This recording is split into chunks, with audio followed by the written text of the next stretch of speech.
మొట్టమొదటిగా ఈ భూలోకానికి పాపం వచ్చినప్పుడు ఏం జరిగిందంటే సాతానుకు మానవాళి మీద అధికారం వచ్చింది.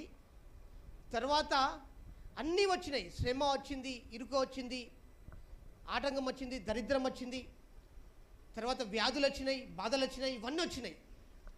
యేసు ప్రభు మన నిమిత్తము కడవరి ఆదాముగా ఈ భూలోకానికి వచ్చి ఎప్పుడైతే ఆ యొక్క శిలువ మీద ప్రాణం పెట్టి మన కొరకు హింసలు పొంది తన రక్తానంతా చిందించి సమాధి చేయబడి మూడో దినం తిరిగి లేసినప్పుడు సైతాన్ని మీద అధికారం మాత్రమే కాదు, వీటన్నిటి మీద అధికారం ఇచ్చిండు. ఆమెన్.